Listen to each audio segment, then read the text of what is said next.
Hey everybody, Spartan here from SpartanTrading.com. I want to hit you guys with a couple more trade reviews. In this video today, we're going to be talking more so about low float stocks because that's what's been hot. I want to talk about these because I did both long and short, and I think it's a good example to show, what I'm looking at when a stock turns and, what I'm looking at on the long side, short side, vice versa. So, a couple names today.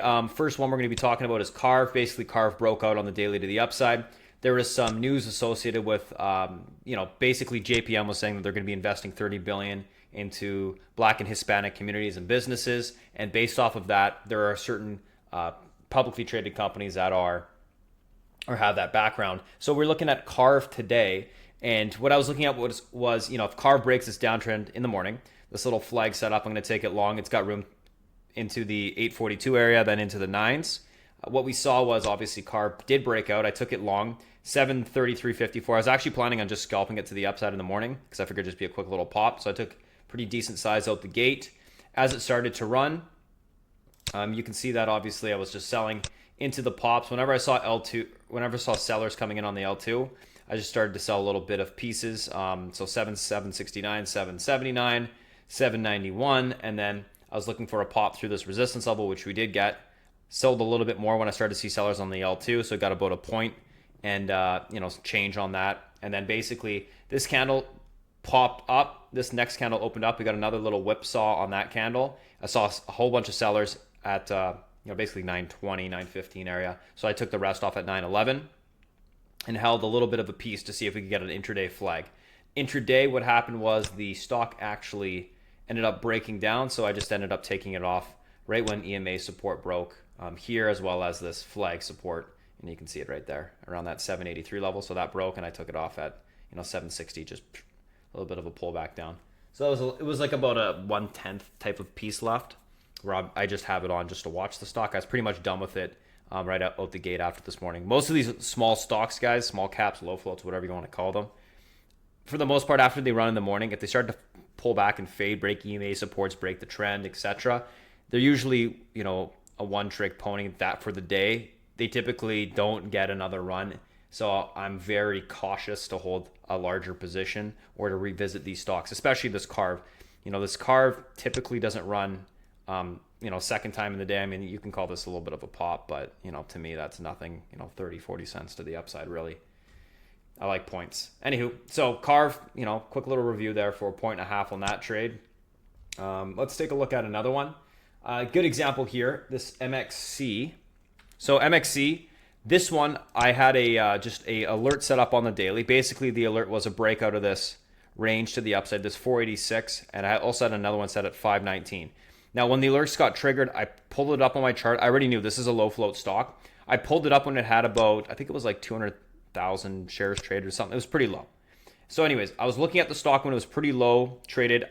People use scanners and all these things to find the low floats. I think, it's a lot better if you can actually chart these things out. And when the alerts go off, you can get into them on a breakout because you're going to be in before the volume starts coming into the name. When you see it on a scanner, you're probably going to have some sort of volume parameter set on that scanner. So you may be getting into a position that could be a chase is all I'm saying. Anywho, the stock broke out of the 520. It ended up having quite a bit of room to the upside on the daily. And I was looking for essentially, 713. So I was looking for a point out the gate after I took the position long, and then I figured, okay, you can get into maybe the nines on the upside. If you guys follow me on Twitter, I actually alerted this one right from when I got it. So, took the stock long, pretty heavy at 598. Started to pop up, and then, I was just doing the same thing I was doing before. Sold a little bit, 624, 657, 664, unwinding the position, unwinding it more at 675, 679. Unwinding it more at 753, 790. And then obviously when we got this kind of blow off to the upside, it's like I call a little bit of a blow off. You get a big volume spike on the buying side, and then you get a big volume spike on the selling side that's being sold right into. I ended up selling most of that position on that pop, and then the rest of it at 689. So, solid little position there. And by the way, if you guys want to look at what the actual fills were, let's just pop that up. I think this is a pretty long one. Yeah, I can show you guys the Carve as well, but here's the MXC. It might be easier to see kind of what's going on here. There you go. So MXC bought 596, 596, 596, selling the 620, 654, into the 790s, and then basically 842 was my highest sell, and then after it started to pull back down, I actually had to stop at 690 and ended up getting stopped out right there. So that was the rest of that position. As it pulled back into the 50 EMA, what I was looking for is a slight bounce on this.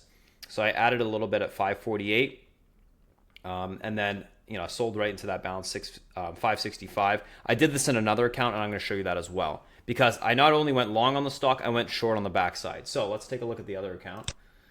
There we go. So MXC, what are we looking at here? So similar type of trade, but except now we're on the backside. So after I saw the volume die down, that parabolic trend broke, and that was that blow off candle on the upside, I immediately started to go short my other account. So in this account, let's just see here. Yeah, okay. This one doesn't have the, you can't see it exactly, but you can kind of see what's going on. Let me flip to maybe a 3-minute. There you go. So you can see I was shorting it from, up here at 760 level. Here, this is better. So you can see the shorts, initial shorts at 760s, pulled in the 690s, covered some into some support that was being bought up on the L2, as well as a previous, resistance level or support level on the daily. As it broke that level, I actually ended up shorting even more. So broke that level, did a little bit of a bear flag intraday. Typically what happens is you start to break back below the head and shoulders. If you fail to get back through it, it's a good idea to take some more short, because you're probably going to continuation lower to the next support level. In this case, I was looking for that 50 EMA. Sorry, not 50 EMA, 13 EMA on the 10. Then once that broke, I was looking for the 50. But anywho, going back to the 3. Took some more short at the 680 level. So it was back to full size. And then I was just scaling out as it sold off. Scaling out more, 630, and then into the ultimately the 630 level is actually where I ended up covering the rest of it. So I left a whole bunch on the table. It was actually consolidating for a little bit, so I figured, okay, I'll take it off. I missed this huge little pull, which obviously was kind of upsetting, because I would have made a nice amount of money on that. But what I did instead was, after I took the long on my other account, I was like, I think I might be a little bit early, so I waited a little bit. After that pull, I ended up taking a whole bunch long down here at, and you can see it, at 519, 520, 520, 519, 524, blah, blah, blah, blah, blah. And then I was figuring we were going to get a pop and squeeze into the close, which we did, and I sold the rest, or not all of it, but I sold a large majority of it at 580, 583, and now I'm swinging the rest of that position overnight and see if we can get a little bit more of a pop on it, just because the sector's been hot. And this name, basically, the risk reward from down here, again, is, it's nice. So on the long side, obviously, you can see that it was a pretty good trade from $6 to 840. So let's call it, 2.5 points to the upside. Then on the backside, we're looking at, whatever this is. I think it's around something similar. What are we looking at? So we're talking 760 to, 620.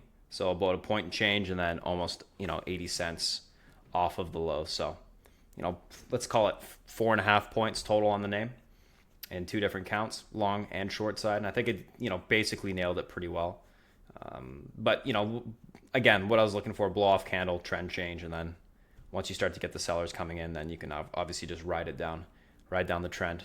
After the trend breaks, you can look to go long again after a blow off to the downside, which is what we saw here. And that's why I ended up taking it long, looking for a continuation on the bounce. So that's that. Now, one last trade I want to talk about, which is another short position, which was WWR. Now, I'm not sure if you guys saw this one today, but it was a pretty nice and standard setup on the short side, I would say. Let's just get rid of this. So this one, whoops, let's just get rid of this. So what I was looking for on the WWR was break below this range. So it was been trading in this hourly range for a few days now. Once it broke below this hourly range and got that 50 cross to the downside on the hourly, I was like, okay, it's got quite a bit of room on the daily to the downside. I had room to 750. That was my level. Just a previous day support level that I charted out. And because of that, that's where my target was. That's what I was looking for. And I figured we could get into that support, if not today, tomorrow. So I ended up taking the stock short, fairly heavy at, let's just see here. So fairly heavy at the 960 level. I actually went a little bit too heavy at the beginning, so I covered some and then added it back in when I saw that I was right on the weakness. I basically shorted it looking at the L2, and then once we got a big pull, I started to take some off, and then I went back into it because I figured the liquidity is there. It can start to speed up a bit. And then after that, basically just started to cover a little bit more at 913, and then as it started to break that level, I said, okay, liquidity is going to pick up again, and it did. I ended up shorting more, which you can see there, and then I ended up covering into the pull on the downside, so 950, 960, and then obviously as it started to bounce at the end of the day, I covered a little bit more. But overall, pretty good trade for about a point and change to the downside. So let's call it, I guess 960 to $8, or sorry, 960, yeah, 960 to $8, we'll call it. So point and change, point and a half to the downside. Pretty solid trade. This one was all about the L2, watching the liquidity in the name on the selling side pick up once you broke major support on the hourly chart, and then it just had room on the daily to the downside as well. So pretty standard trade again there. Anyways, so just some low float stocks that I want to talk about today, because there's always money to be made on both of them, or on both sides, long side, short side, depending upon what you're looking at. You just got to make sure that you're timing your entries and exits right, and then once you do see there is a switch from buying to selling or selling to buying, you know when to get out and either flip the stock onto the short side or flip it long, or just move on like I did on Carve, where the trade's done, I'm done. Anywho, that's all for today, guys. Just want to give you a little bit of a breakdown of some low float stocks because they've been hot lately, and I think you're going to get a little bit more continuation tomorrow and maybe into next week. So if you guys have any questions, feel free to go and check us out, SpartanTrading.com. Otherwise, have a good one, and I'll talk to you guys shortly.